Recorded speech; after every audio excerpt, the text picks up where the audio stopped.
हर हर महादेव। हम आरंभ कर रहे हैं शिव पुराण का 13वां अध्याय सदाचार, संध्या वंदन, प्रणव, गायत्री जाप एवं अग्निहोत्र की विधि तथा महिमा। ऋषियों ने कहा, सूत जी, आप हमें वह सदाचार सुनाइए जिससे विद्वान पुरुष पुण्य लोकों पर विजय पाता है। स्वर्ग प्रदान करने वाले धर्ममय तथा नरक का कष्ट देने वाले अधर्ममय आचारों का वर्णन कीजिए। सूत जी बोले, सदाचार का पालन करने वाला मनुष्य ही ब्राह्मण कहलाने का अधिकारी है। वेदों के अनुसार आचार का पालन करने वाले एवं वेद के अभ्यासी ब्राह्मण को विप्र कहते हैं। सदाचार, वेदाचार तथा विद्या गुणों से युक्त होने पर उसे द्विज कहते हैं।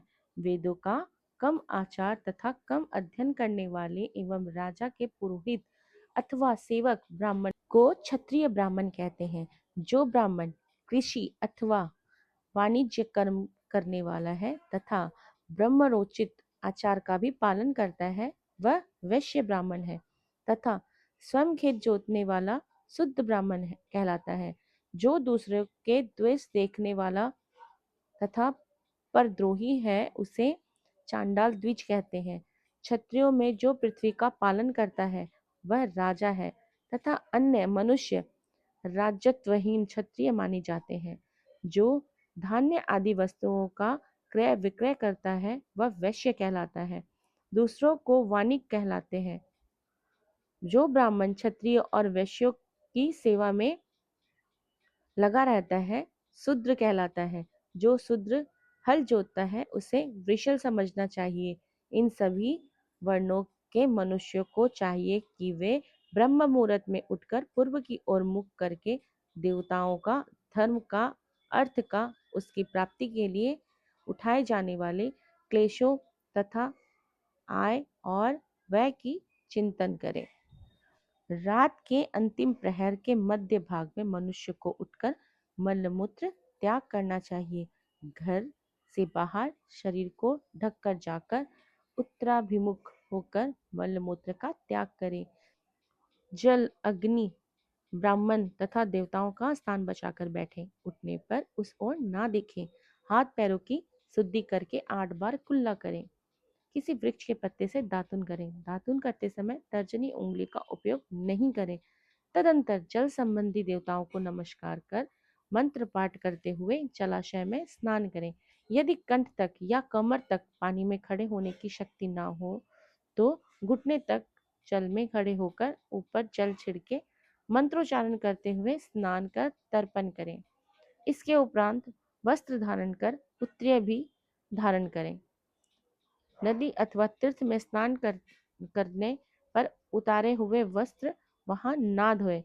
उसे किसी कुएं, बावड़ी अथवा घर ले जाकर धोए। कपड़ों को निचोड़ने से जो जल गिरता है, वह एक श्रेणी के पितरों की तृप्ति के लिए होता है। इसके बाद जबाली उपनिषद में बताए गए मंत्र से भस्म लेकर लगाए। इस विधि का पालन करने से पूर्व यदि भस्म गिर जाए तो गिराने वाला मनुष्य नरक में जाता है। आपो हिस्टा मंत्र से पाप शांति के लिए सिर पर जल छिड़क कर यस्य छयाय मंत्र को पढ़कर पैर पर जल छिड़के। आपो हिस्टा में 3 याचाएं हैं। पहली यचा का पाठ कर पैर, मस्तक और हृदय में जल छिड़के।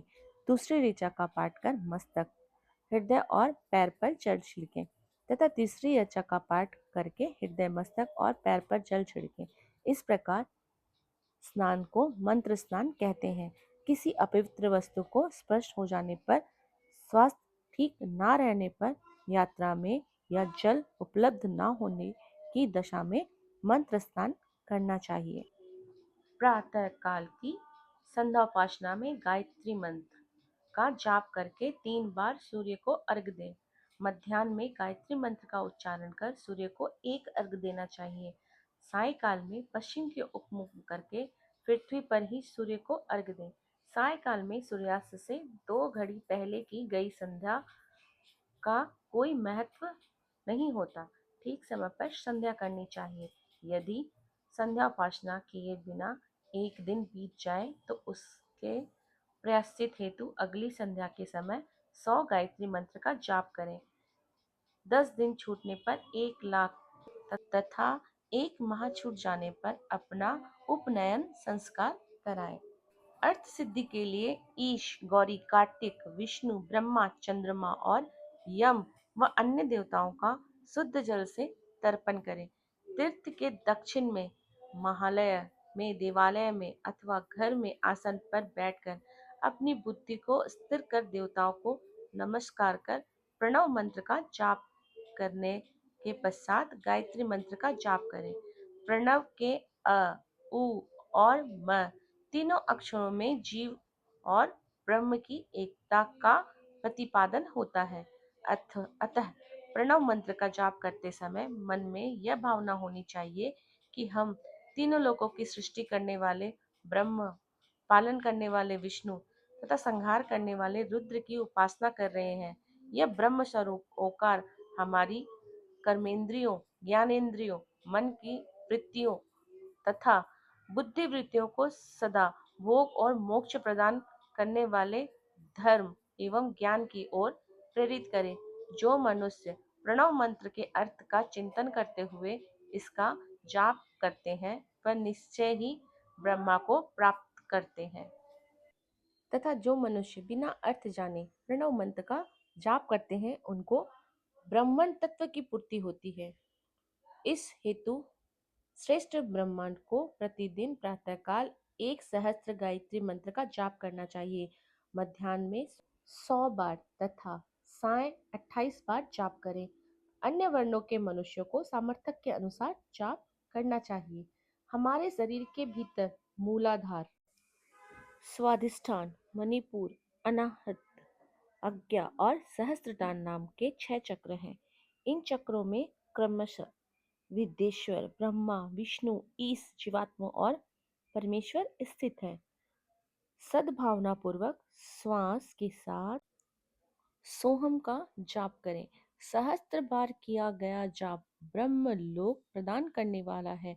100 बार किए जाप से इंद्रपद की प्राप्ति होती है। आत्मा रक्षक के लिए जो मनुष्य अल्प मात्रा में इसका जाप करता है वह ब्राह्मण कुल में जन्म लेता है। 12 लाख गायत्री का जाप करने वाला मनुष्य ब्राह्मण कहलाता है। जिस ब्राह्मण ने 1 लाख गायत्री का भी जाप ना किया हो उसे वैदिक कार्यों में ना लगाए। यदि एक दिन उल्लंघन हो जाए तो अगले दिन उसके बदले में उतने ही अधिक मंत्रों का जाप करना चाहिए। ऐसे करने से दोषों की शांति होती है, धर्म से अर्थ की प्राप्ति होती है, अर्थ से भोग सुलभ होता है, भोग से वैराग्य की संभावना होती है, धर्म पूर्वक उपार्जित धन से भोग प्राप्त होता है, उससे भोगों के प्रति आसक्त उत्पन्न होती है, मनुष्य धर्म से धन पाता है एवं तपस्याओं से दिव्य रूप प्राप्त करता है। कामनाओं का त्याग करने से अंतकरण की शुद्धि होती है। उस शुद्धि से ज्ञान का उदय होता है। सतयुग में तप को तथा कलयुग में दान को धर्म का अच्छा साधन माना गया है। सतयुग में ध्यान से, त्रेता में तपस्या से और द्वापर में यज्ञ करने से ज्ञान की सिद्धि होती है। परंतु कलयुग में प्रतिमा की पूजन से ज्ञान लाभ होता है। अधर्म हिंसात्मक और दुख देने वाला है। धर्म से सुख व अभ्युदय की प्राप्ति होती है। दुराचार से दुख तथा सदाचार से सुख मिलता है। अतः भोग और मोक्ष की सिद्धि के लिए धर्म का उपार्जन करना चाहिए। किसी ब्राह्मण को 100 वर्ष के जीवन निर्वाह की सामग्री देने पर ही ब्रह्मलोक की प्राप्ति होती है।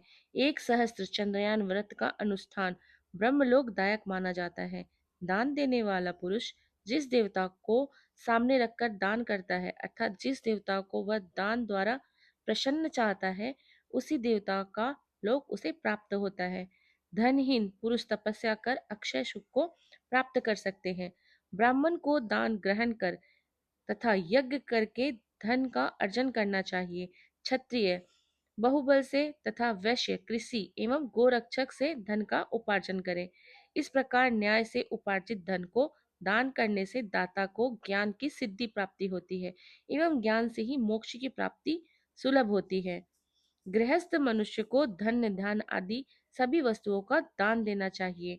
जिससे अन्न को खाकर मनुष्य कथा श्रवण तथा सत्कर्म का पालन करता है तो उसका आधा फल दाता को मिलता है। दान देने वाले मनुष्य को दान में प्राप्त वस्तु का दान तथा तपस्या द्वारा पाप की शुद्धि करनी चाहिए। उसे अपने धर्म में 3 भाग करने चाहिए, एक धर्म के लिए, दूसरा बुद्धि के वृद्धि के लिए एवं तीसरा उपभोग के लिए। धर्म के लिए रखे धन से नित्य, नैमित्तिक और इच्छित कार्य करे।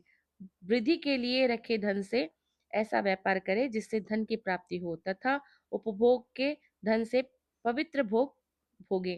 खेती से प्राप्त धन का 10वां भाग दान करे, इससे पाप की शुद्धि होती है। वृद्धि के लिए किए गए व्यापार से प्राप्त धन का 6वां भाग दान देना चाहिए। विद्वान को चाहिए कि वह दूसरे के दोषों को बखान ना करे। ब्राह्मण भी दोषवश दूसरों के सुने या देखे हुए छिद्र को कभी प्रकट ना करे। विद्वान पुरुष ऐसी बात ना कहे जो समस्त प्राणियों के हृदय में दोष पैदा करने वाली हो। दोनों संध्याओं के समय अग्नि को विविध पूर्वक दी हुई आहुति से संतुष्ट करे। चावल, धान्य, घी, फल, कंद तथा हाविष्य के द्वारा स्थालीपाक बनाए तथा यथोचित रीति से सूर्य और अग्नि को अर्पित करें। यदि दोनों समय अग्निहोत्र करने में असमर्थ हो तो संध्या समय जाप और सूर्य की वंदना कर ले। आत्मा ज्ञान की इच्छा रखने वाले धनी पुरुषों को इसी प्रकार उपासना करनी चाहिए।